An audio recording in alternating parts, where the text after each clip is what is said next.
Everybody to another episode of Memories of Us. Today we got Hope, and she is here. She has an amazing story and amazing. It is an organization, Grief to Hope, right?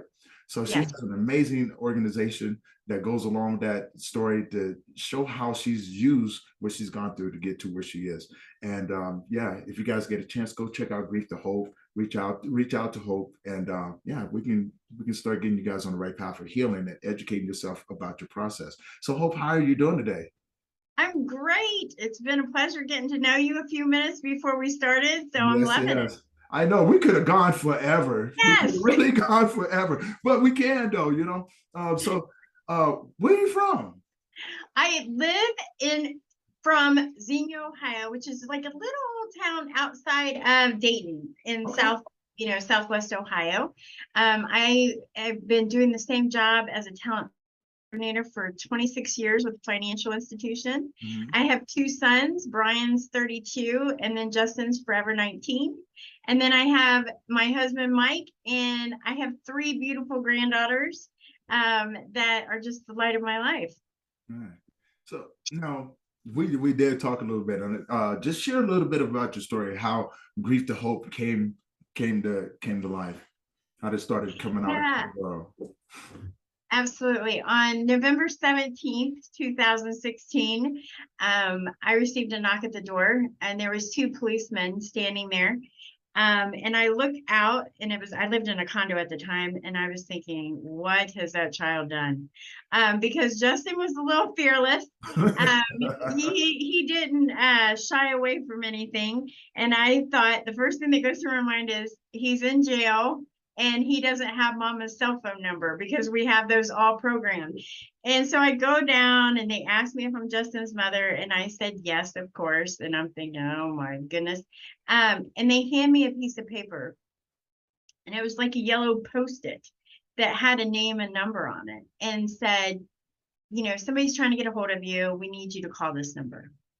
And so in doing so, I went upstairs. My husband asked me, he's like, what was that about? I said, it has to do with Justin. He sort of laughed it off as well because we all knew Justin wasn't fearless, or he was fearless.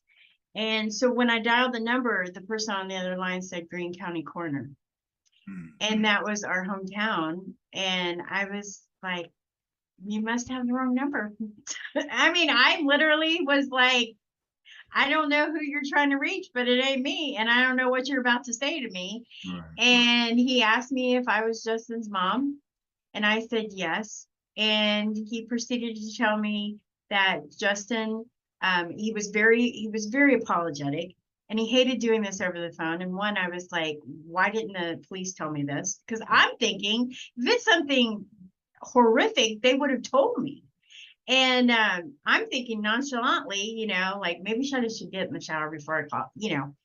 Anyways, Justin had was living with two roommates, and one of the roommates and him got into a verbal altercation, as 19-year-olds do. I Right. think this gentleman was a little bit older, which turned into a physical altercation, which turned into a violent, um, where the gentleman felt like he didn't have an exit from Justin.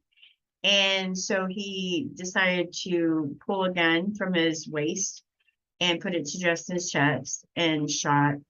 And we assume nobody knows if it was immediate, or if it was something that, because the ambulance arrived and took him to the hospital. Now, mind you, this is 6:30 in the morning, Right. and this happened at 1:30 in the morning.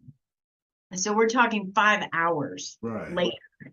And so I am screaming in the phone saying, where is Justin? Like, I can fix this as a mom. Where is he? I can get to him and I can fix this. And he just kept apologizing and saying, ma'am, he's in the county morgue. You can't see him because there's an investigation. So you'll have to make arrangements from, the funeral and all this. And literally, this is 5 seconds that changed my whole world Mm-hmm. and what I was going to do with my life and where I was, and not just me selfishly, This was my son who was 19 years old, who will never get the chance to get married, have kids, go to college, live his dreams. And so in doing that over that time period, as you know, as a person that grieves, you have that fog time, like that candle waxing kind of time. Yes. And I call it candle waxing because I feel like I was living, but I was like a melting candle wax. Everything blurred together, days blurred together, Mm-hmm. events blurred together. And then I found out a few months down the road that the person that did it would not be indicted. He pled self-defense, and so they allowed that to happen, even though Justin didn't have any weapons. And so then I had to relive that whole situation, like again, like I felt violated and destroyed and devastated again. So in doing that, it took a lot of work. It took a lot of work to get to the point where I was like, look, I can lay in bed all day and not one person would question me. Not one person would say, Hope, you got to get out of bed. They would have said she lost her son. Her life is over. She's going to Right. have, right? Yeah. And that's the way people, I think, react to that is that, hey, we get it. We wouldn't make it either. One, they're glad it was not them. But two, That's the truth. right, let's be honest. They're the first person to say that, or they're the first person not to say that, but that's what they mean. Thank God it's not me. Right. But they would say, you know what, do you stay in that bed and, do you? And there was nobody going to force me to get up. There was nobody going to force me to make a contribution, to sort of do something that's meaningful. And then I had to dig deep within myself, and I never had like a really great childhood or nothing like you've gone through, but nothing, Nothing wrong with childhood, considering. right, right. Perception. Right, perception, right. But I was kicked out at 16. I've been raising, kids, and I've been doing it on my own, and I've been out proving everybody wrong, and I've been working and going to school and just doing everything possible to prove everybody wrong, that even though I have my oldest son at 17, being a mom was going to be my number one priority. And then here I am, I let my son get killed. Now I'm not mother of the year. I'm not going to win any awards for this, right?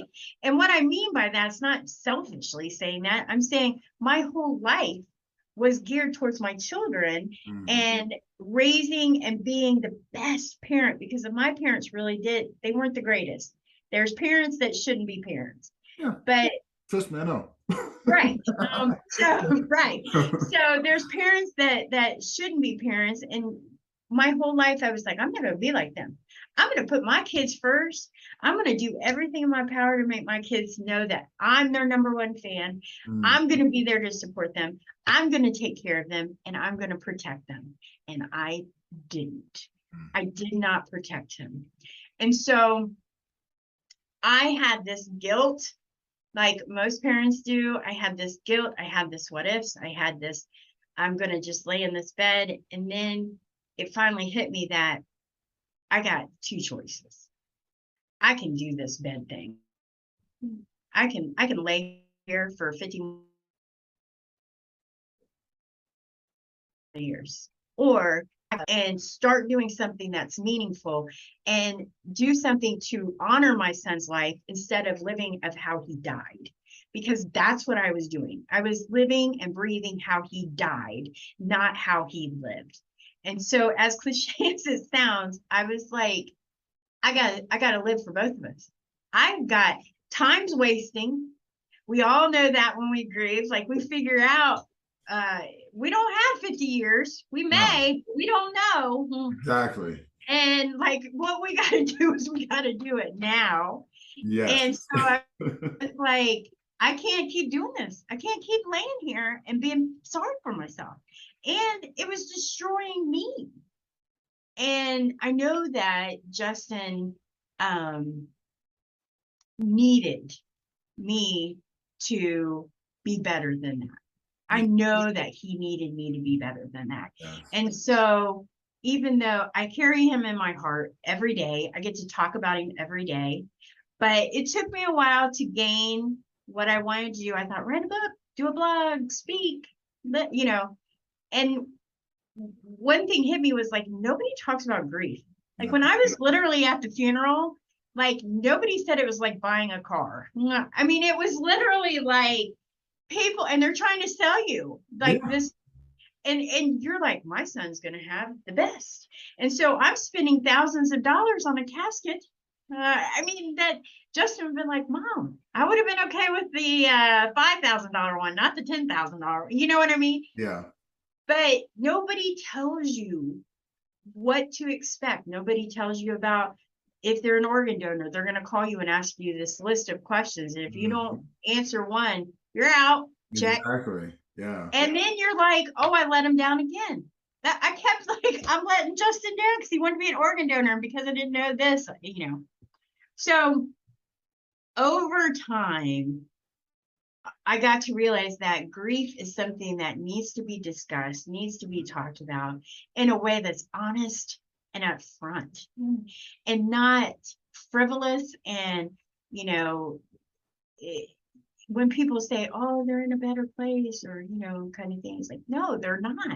I don't know that. Do you know that? And just, you know, all those expectations of things that people say, you know, Yes. things that you go through, things that you hear, things that all of these kind of things, if you've never been through it, the worst time to be shocked is when you have no control of your emotions. And that's what happens with grief. Yes. Every Yeah. single time, you know, when you're in grief, you are not thinking straight. And you have tons of decisions to make. And it's like, I can't think about this. I don't know. And your judgment's off. And it's just, it needs to be talked about. It needs to be said. And like I say right now, I have Grief to Hope, which is a group that I started during COVID. And it was just basically because all I saw was all these people dying. Yes. And people couldn't go to funerals, and they couldn't, like, they're saying goodbyes on the phone. Mm-hmm. And I was thinking, what if that happened with Justin? That's a whole nother layer. Yeah. Yeah.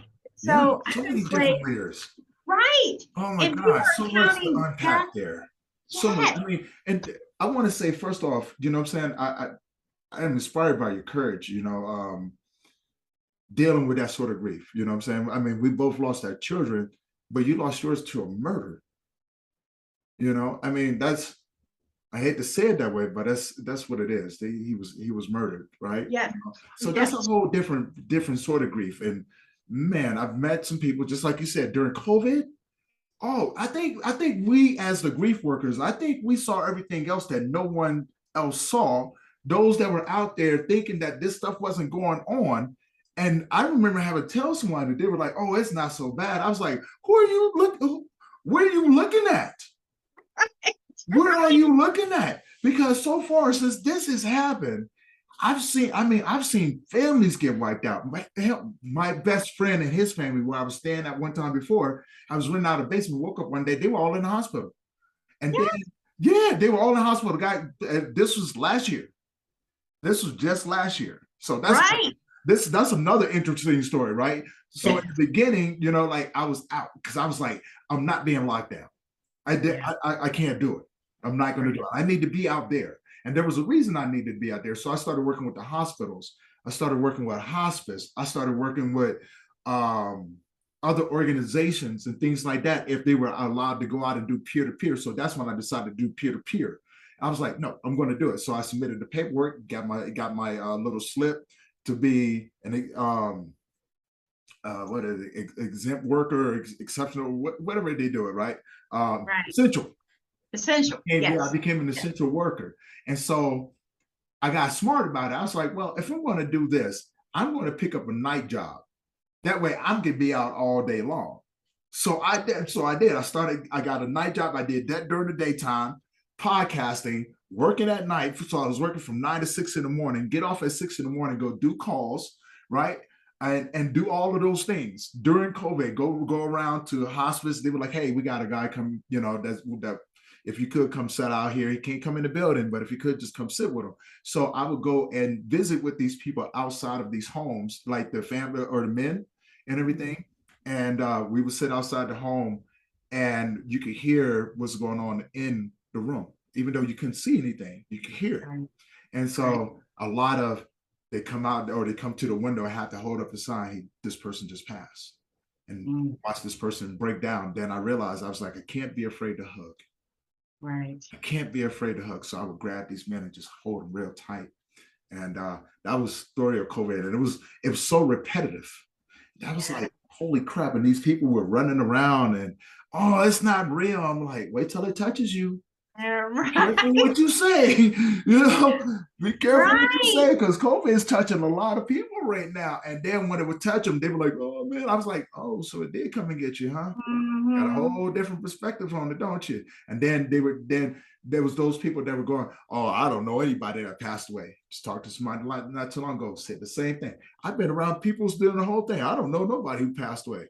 And his uncle passed away last week. Yeah. COVID. It's amazing because we were counting numbers of deaths right on yes TV, yes right? And I was like, just imagine if your spouse or your grandpa was 5,765, not that they would label that, but that's the point that we were making. Like COVID took over our world and it's still there. Like I caught COVID twice this year and I never got it the 2 years it first came out, but I was like, it's overwhelming when you have to deal with tragic deaths. And one of the things like I think there's variety of grief, a variety of I don't think there's levels. I think there's more of a variety, like when suicide or health or murder, those kind of things, are varieties of grief. But that's the thing with when I came up with Grief to Hope, it was like, how can I help people virtually like we are right now? And allow them to come and be at peace in their authentic self and not put on that grief mask that we all wear when we go out in public. How are you doing? Fine. And thank God, please don't ask me about my story or how many kids do you have? That's another question. And so I think that's all how it started with Grief to Hope. It was virtually, and then I just developed that program that we meet for 7 weeks, and then we take some time, then we meet for another 7 weeks, but we talk about everything. But one of the most interesting things that I've come across is one of the meetings is we say E is for expectations. And I had a gentleman join my group and he says, I have different expectations than women do. Yes. And that blew my mind. Yes. And I said, well, what do you mean? He was like, I'm expected. My wife passed and my kids, one of the children, they horrifically died in a car accident. But he's been asked several times, you need to get yourself together. Yes. You need to hurry this up. You need to be the man of the house and take care of it. And he said, if that was a woman, it would be totally different. Yes. And I said, in a lot of ways, talk about that. I have to agree with that because it does happen. We are expected to maintain ourselves, and I talk about this in one of the classes that I teach. I help women understand, what I'm saying? Like when you put expectations like that on a man, a lot of times men clam up. They will do exactly what you want them to do, but not in the way that you want to do, because they're going to exclude it. And they go, why? I said, well, for one, say for instance, this is your spouse. Y'all just went through the same thing. We as men, we want to see you good, right? So we're going to take on that extra work. We're gonna make sure that you're comfortable. We're gonna make sure that you have we're gonna, we're gonna get up and do exactly. So we are willing to push our emotions and suppress them to give you time to grieve. Now, here's where the confusion starts, and here's where a lot of people fall apart. Now that you're in a place where you're grieving, we're going to make sure that you're okay. We want to surround you around your friends and everything. We're going to give you your space. We're going to take on that responsibility. I said, but once you get to a place of where you're starting to feel comfortable, we as men look at you and go, okay, it's my time. And Right. what ends up happening is that the spouse goes, what's wrong with you? So now we're not going to say anything because we're expecting the same courtesy that we've given you. And now we're not getting it. So the first thing that we do, we just go, okay, it's, Mhm. it's perfectly fine. So now we start to isolate. We start to stay away from you a lot more, right? You know what I'm saying? Because we still need to grieve, but this is a Right. necessity. You know what I'm saying? We start either we dive into our work or we dive into a hobby. We dive into something. Mine was weightlifting and work. Well, more weightlifting than it was work. Mhm. Work was more like a routine for me. I just knew I Yeah. needed to have money so I can maintain the household. Never really Right. understood why I needed to maintain the household. It's just me now. Right. Right? Right. Like, what do I need all of this for? Right. Well, you gotta be careful when you ask that because sometimes life will come back and go, oh, you don't need that. I'll take all the random from you. It happened. It definitely happened. I was like, hey, well, I was would just like a kidding. roof I was over the just top of kidding. my head. And the guy says, well, you didn't say that. You said what you need all of this for. Kind of weird, kind of But weird sense that's of humor. yeah, that's completely true because he said that he didn't grieve for 2 years. Right, Like the first year, it was like, and he didn't have that spouse, but he felt like his family was looking to him like, you got to take care of those other right, babies, right. right?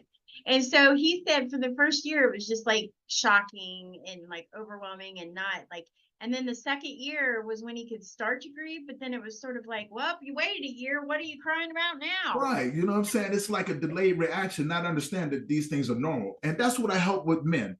You know, like I said, my main thing is focusing on the men, giving us a place to be able to talk and validate each other and hear it be heard, you know, but also a place to where we can connect with one another and kind of share what we're going through Right. and it's a totally different vibe when that brotherhood is built upon your tribe.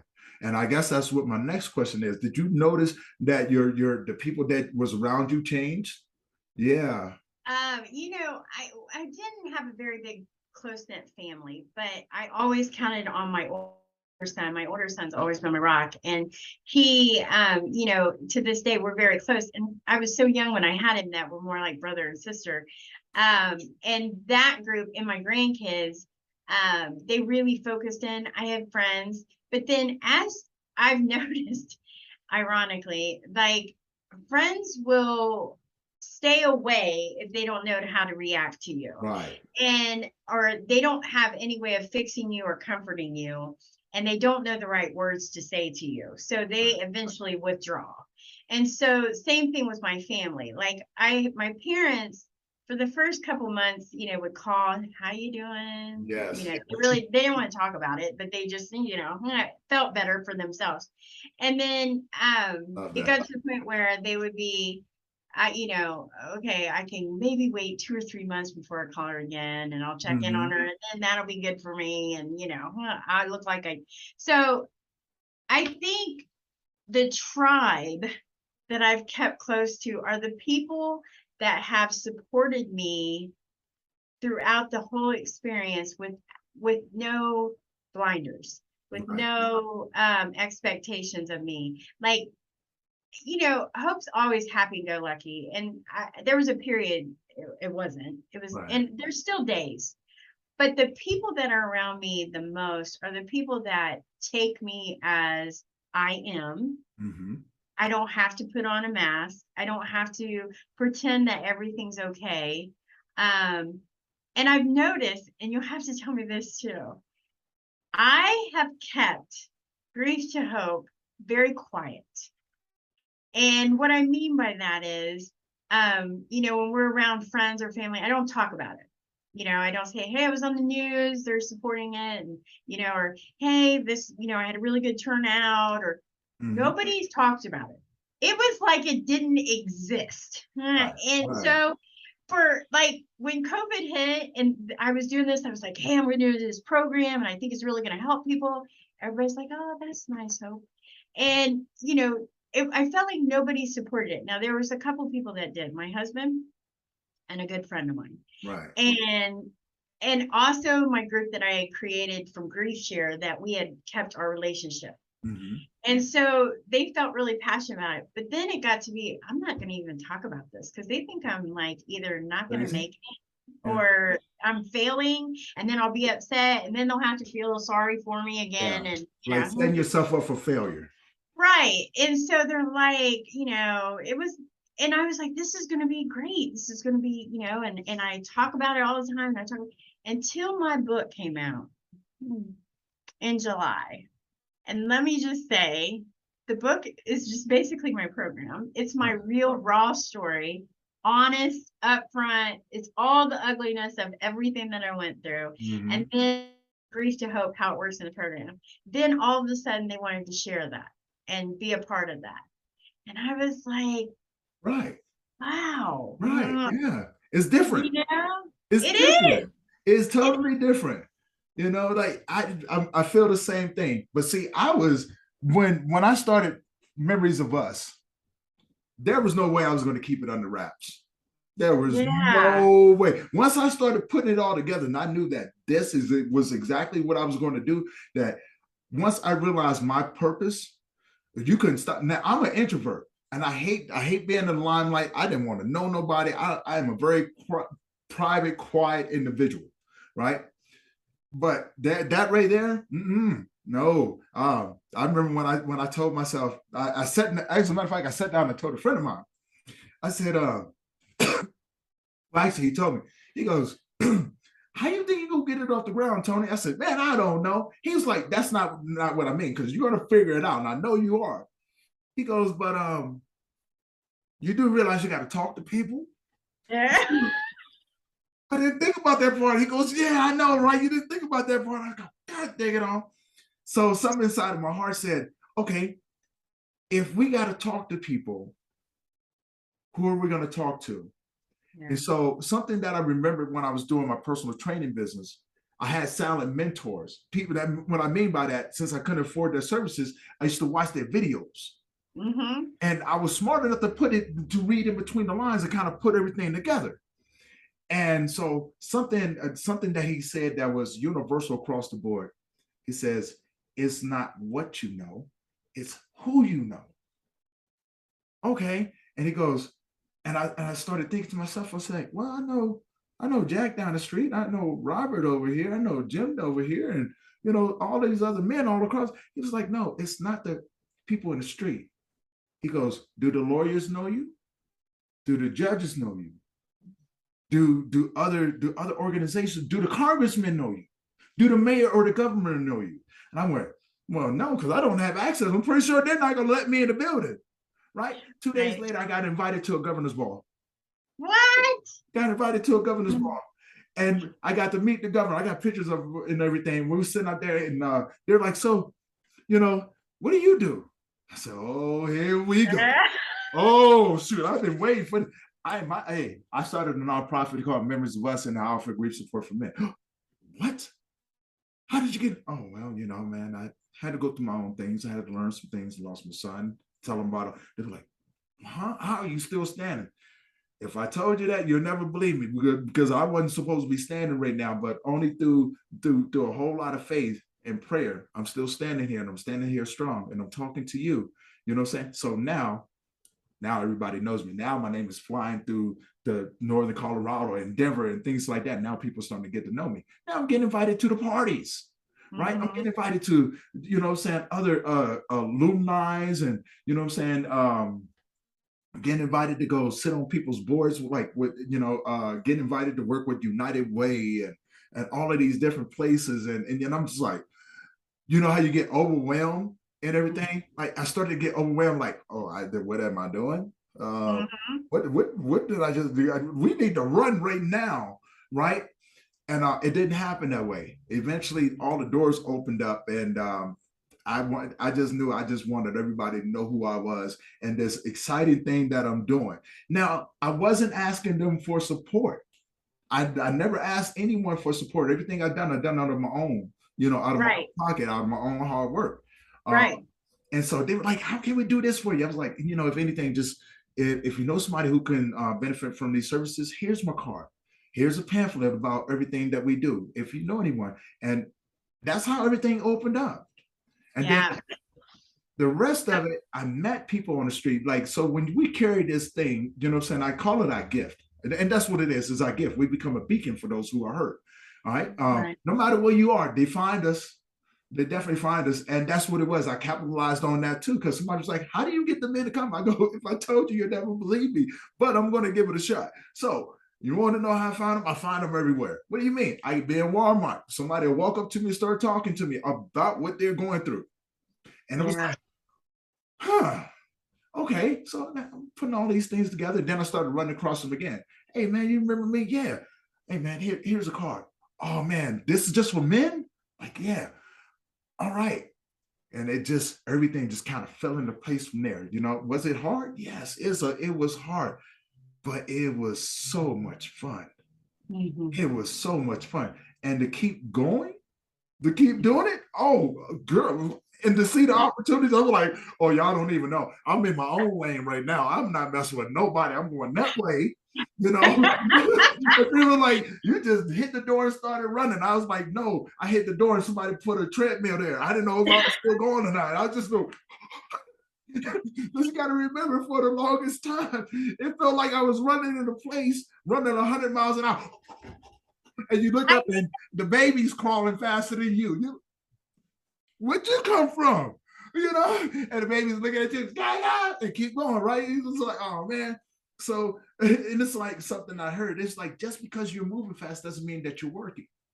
So yeah. once I slowed down, I was like, all right, I'm gonna kick the treadmill out the way, and that little baby over there, we're gonna have to sit down and talk because I don't know how you passed me.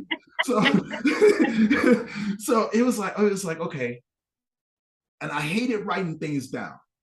And I Yeah. realized that was my biggest thing because I'd love to keep it up here. If I put it on paper, I get overwhelmed and riddled with anxiety. But if I keep it up here, oh, I can file it away and pull it out as I need it and put it back as a finished product. So I have everything filed up here.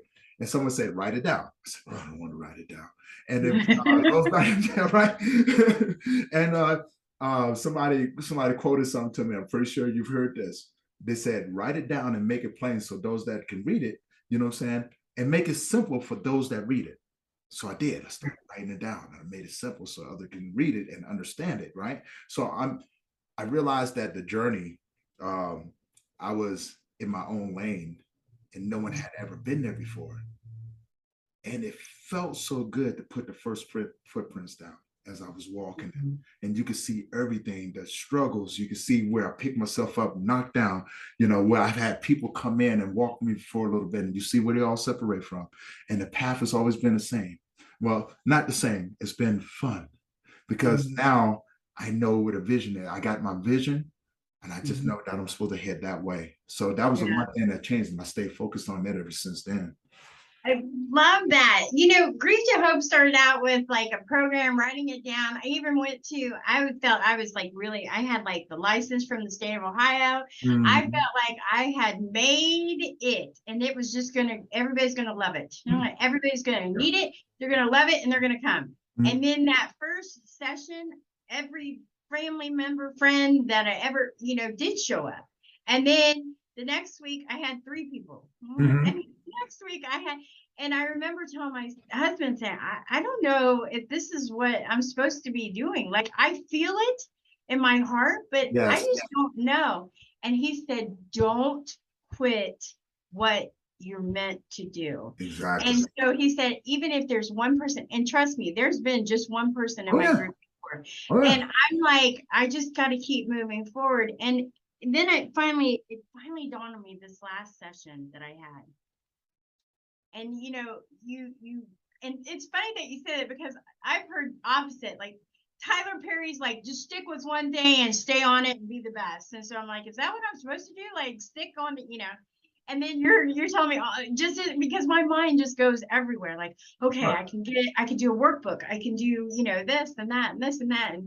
And it's so untapped area. Like, Right. Yes. right. So I think one of the greatest things that I've learned is, okay, no, it will come when It's it's supposed to supposed to come. come. And as you know, as within faith, and I listen to a lot of those, and I know that I'm going as hard and as fast as I can.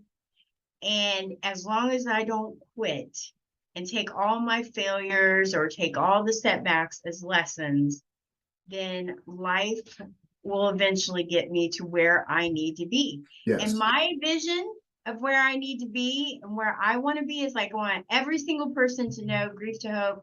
And when they think of Grief to Hope, it's like AA to an alcoholic. If you think about exactly. it, think Yes, about that, right? yes. And so that's my expectation. Will I get there? I have no That's control. it. Hey, we don't need to know all of that. We just need to know that we got to keep going, right? You know what I'm saying? And that's what keeps us going. Is that Right, the vision is so strong, your heart pulls you to it. Now you don't know how you're going to get there. You really don't, right? But you take one step at a time. That step may knock you down a little bit, but you got to right. think about it. Compared to the worst thing that you've ever gone through, you can get up from this. Oh, yes. You can get And up from that's what I you have know? felt the worst pain ever. And Yeah, that's what I tell with everybody with grieving. Like people don't realize that people that grieve are the strongest people ever. They're warriors. And they have been dealt with the worst pain that mhm. anyone can emotionally feel. Yes. They still move forward. So we have the strength people can only imagine in their lifetime, Well, but we it's have not that that. strength. Now, I just want to add to it. I never want to take away from it because I agree with that as well. But let's add another element to it. You know, it's Sure. not that they've never experienced it before; they've just never addressed it. Now, just like everything that we go through, we will experience grief. It's a human condition depending on what the grief is. Our perceptions is going to be different. They may be grieving a lost job, a lost car, a lost girlfriend, breakup, whatever, right? You know what I'm saying? The multiple stages of grieving, or just Right. multiple avenues of what grief looks like, or what you're Oh, going, yeah. right? But also something that you said, and it really stood out when you said, when you're all over the place and things like that, focusing on one thing. Now, what if to say all of these multiple things is part of that one thing? True You that. still focus on the one thing. And so that's why when I talk to people just like you said, like, wow, you got all of these things going on. But I've always focused on the one thing, Mhm. which was grief. Yeah. Only thing I did was added different branches so people can grab onto and get something out of it. That's the only thing I did with the podcasting and, you know what I'm saying, and talking with people and things like that. People never really paid attention to what I was doing. And I figured if you don't know what I'm doing, I'm not going to explain it to you because if I do, I'm going to sound crazy. So what I'm going to do is that I'm going to do it and let you see the chaos of Yes. my mind. Yes. And when it's all said and done, you'll see exactly what I've been doing. And so only a few people are caught on to it. They was like, hold on, and then you did this, and then yes. So you've been putting this thing together the whole time. Yes. Why didn't you say anything? Remember I did, and you thought I was crazy. You was like, you're all over the Right. place. Remember? Like now I'm throwing it back in your face, like, oh, I've still only focused on the one thing. That is beautiful. That is true. I Yeah. love that. And that's all it is. Like you can have all of these multiple ideas and everything, right? And you can use it for that one thing because it's going to be a part of it. So Yeah. say for instance, you go out and you go, okay, I want to do a program for children, Mhm. right? You know what I'm saying? You still focus on the one thing. You focus on grief. Just you focusing on a specific, right? Or you just maybe adding it in because you think that it would be a great program to add into your organization. That way Yes. you're covering other things. So when I Right. said that I was going to do recovery work and mental health and suicide for support and things like that, is because it was all part of my grieving process.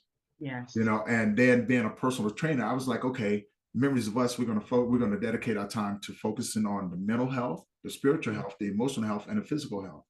Those are the Mhm. four basic fundamentals in my general area, and it could be universal across the board. But you have to heal those three things. You have to take care of each and every last one, because if you neglect one, you leave room for the other ones to spill over.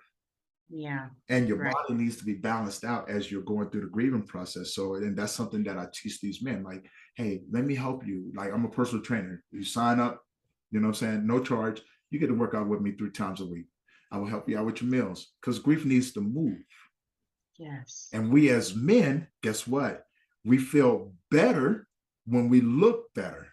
It's not necessarily the grief in there, our egos, our pride. Oh, I look like crap. Yeah, let's get you Mhm. feeling good then. The whole time Yeah. to myself, that grief inside of you, we're going to get that out of there, and we're going to build the body that you want, that you see, and it's going to make you feel so much better. But during this whole time, I'm going to drop little things to you to help you think, because now that I have you in a position to where you can focus, you're gonna absorb that in, and they come back like, oh man, I feel so much better. I'm like, yeah, what else did you do? Oh man, I sat down, read some books, I watched a movie, I went over some old pictures and laughed, I invited some friends over, we talked and this, that, and other. Yes, that's exactly what you're supposed to do. Right. And that's the thing. Like, I think one of the things that people don't realize is that you have to be inspired by something to keep moving forward. And that may be getting out of bed and or working out or reading or Uh-huh. teaching or loving or, going out, it has to be something continuous in your head. Mhm. Like I say all the time, I don't like going to the gym, but my face is different when I come out than it is when I Yeah. go in. Well, I'm usually Right? hungry. I'm So, usually hungry when yeah, I come out. I'm like, oh, I eat right. more with I'm it. used, yeah, I'm much a bigger smile when I'm on the way out than I'm on the way in. This is But true. it's like putting yourself in control of the way that you react to where you're at. Like it's Yes. so much better when you feel accomplished. And it can be something so small Yes. as going to the gym. And I don't care if you go to the gym, you walk in, you turn around, you come right back out, you went to the gym. You did That something. you accomplished something. And that's what I Mhm. try to teach with grief. It's like the I stands for inspire. Like you have to find that because that's what keeps you motivated and keeps you, in control of where you're at. Like, I heard on the, like in some kind of speech or conference or something, it was like, hey, when you wake up in the morning and that 5 a.m. goes off, do you hit the snooze or do you get up? Most of us want to be comfortable and we hit snooze and we stay all snugly in the bed. But Yeah. that's our first decision of the day. Yes. So, in order for you to tell yourself you're in control, 5 a.m., thank you for waking me up. I'm ready. Let's roll. Mhm. That's a whole different perspective than 10 more minutes. I just did 10 more minutes, Oh, right? I can't do it. I know. I cannot do it. Look, before I started working nights and I was working during the daytime when I first started this, I've always had a routine. So it was like I remember I started listening to motivationals and I remember hearing a quote, the NASA quote, the 5, 4, 3, 2, 1. You probably know who I'm talking about too. I can't put her name out there because copyright. And I don't want to get myself Right. in trouble, but beautiful, beautiful mind, beautiful person, and very, very intelligent, amazing woman. And so when she was talking about the 5, 4, 3, 2, 1, I was like, and she was like, some people got less than that. Like some people only got 3 seconds. She goes, but I had the 5, 4. So when I would get up in the morning, to come 3:33, 3:45, I would open up my eyes and I would just go, hey, get your ass up. My pep talk was amazing. Get your ass up, right? And I would have to get up immediately because if not, if I laid back down, I wouldn't get back up. So I was like, okay, get your ass up. I'm up. You know what I'm saying? Now let's get to the gym. Let's go work out. You know what I'm saying? You got your milk. You got your protein. You got all this. Did you have the food ready for when you get out of the gym? So now I got to do all of these different things, right? You know what I'm saying? So now my mind is working optimal. And I'm like, Yes. now I'm focused. Now I am using my time wisely. Yes. You know what I'm saying? Everything is accounted for. It is. And And once you like wake up, you have to say, and I have to say this to myself, this is what we do, Hope. This isn't, it's the this same is thing, what, yeah. yeah, this is what we This do. is You what we get your ass do. out of bed, you get to the gym. And there's days I don't make it. I'll be honest. There's days I'm like, this Oh, isn't God, happening. look, I But you took a have to have break. that mindset. Yeah, you You have do. to have that I took a mindset. break, like maybe about 6, 8 months into COVID, and I took a break because I had hurt myself. And doctor's orders, he's like, you need to Yeah. slow down because I had tore my shoulder so bad, but they couldn't do anything because the muscle was so big. And they were like, you're gonna have to let the muscle shrink down some, and then we can start to get you in the right place. He goes, but you can't pick up another weight. Yeah. If you do that, the thing is coming off the bone. Wow. Yeah, it was bad. It was pretty bad. So, and he was like, on top of that, at that time I was about 300 and 313, 315, somewhere around there. Solid. And so, and I'm 6'4". So imagine that. You know, most people are like, Oh my holy goodness. crap, the Jolly Green Giant showed up. You know, and automatically most men like, I will beat you with a baseball bat, man. And I'm looking at these little dudes like, yeah, I know what you're thinking. Probably not gonna happen though. Really good thought. Yeah, you know, because I'm a nice guy. I'm not gonna fight you. And hopefully we don't ever have to do that to prove which one of us is gonna win. Right? You do you, not do me. But most people are like, that's what we got guns for.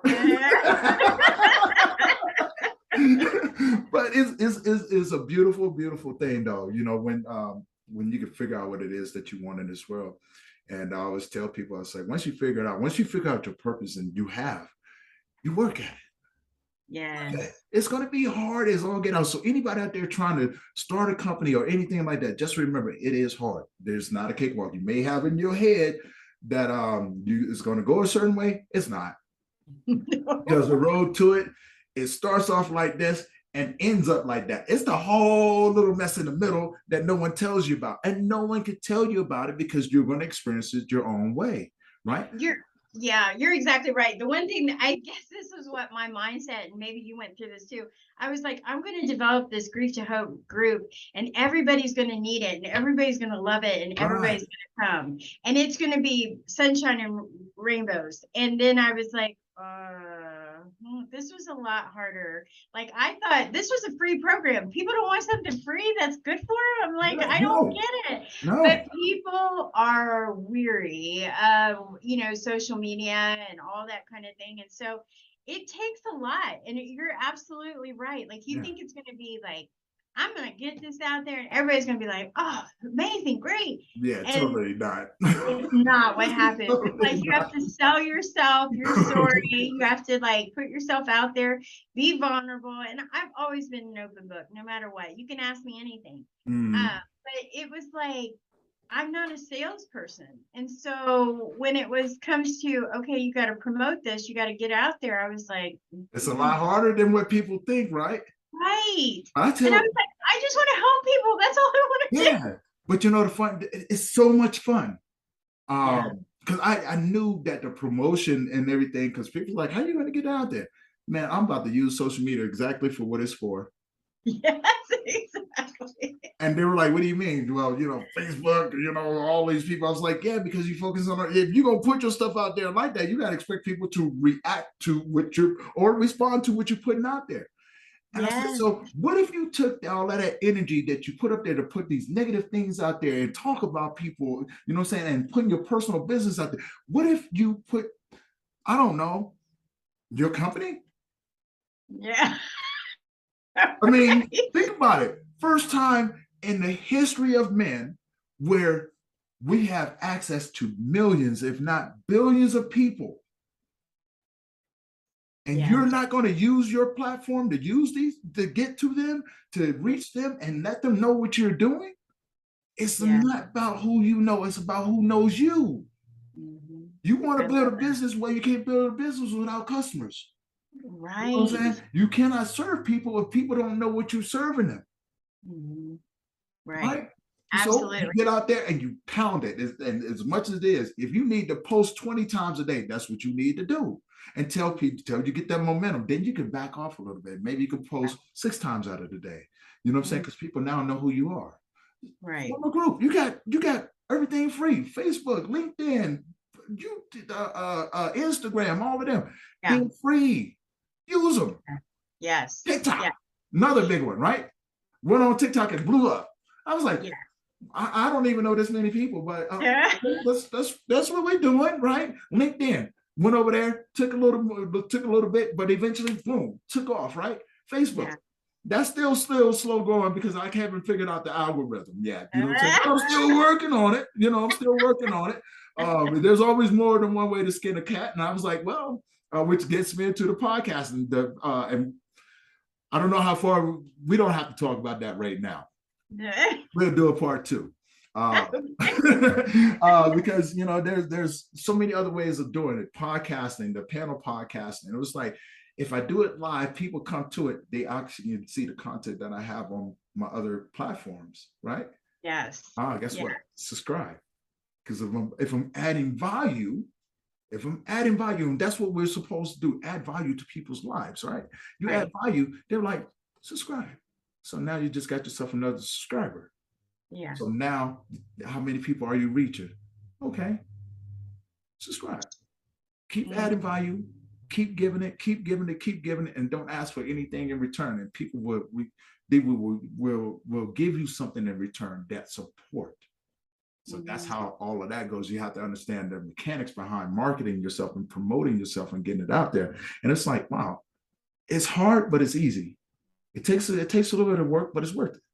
Yeah. So you keep moving on that one, right? And that's always been my motto. It's like, how many people can I reach? Or, in the beginning, it was like, how many people are going to say no? Right. Right. That's what I feel like. I'm I'm talking to the same 7 people or 700 people on my Facebook. Hey, come to my, and I'm like, then I'll ask them to share. And it's almost like you feel like, am I bothering you? Right. Like, family, friends that you think that would support you.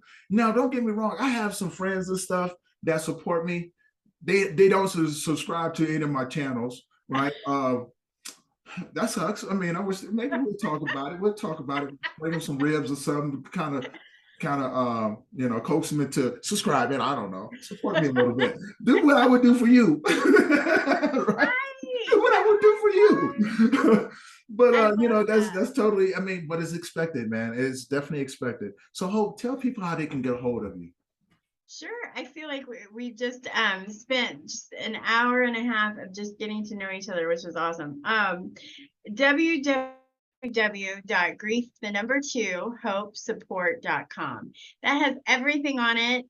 Of course, I'm on social media, like we talked about. Hope Reger, Grief to Hopes on Facebook, Instagram, LinkedIn. I have not challenged myself yet on TikTok. Oh, it's coming. You better get on there. I'm waiting for you. I am waiting for you. Look, don't get addicted to it. Do not get addicted, because I'm not coming in to come pull you up. Oh, come on. Get out of TikTok world. Come on. Come on over here. Are they expecting me to do that dance? I mean, am I going to have to dance? I am not dancing. I don't do no trendy dances. I don't do none of that. Tony don't. Nope. Right. And then, of course, my book's on sale for Amazon. But really, my website, the www.grief2hopesupport.com, it connects you with everything that I'm about. Okay. Awesome. And those links will be put down. I'm looking for a pin. I'm going to write it down, but then I realized it's recorded. So that works out pretty good. And now, did you have any inspiring words for anyone out there? The only thing that comes to mind real quickly is invest in hope. Like, invest in hope and do what's right. Give yourself patience if you're dealing with grief. I know we're having a lot of fun here, and we enjoy that because I think we value the day. So value the day, invest in hope, have a plan, and just don't wait. Don't wait for anything or anyone. And what I mean by that is, we are never guaranteed. Never guaranteed.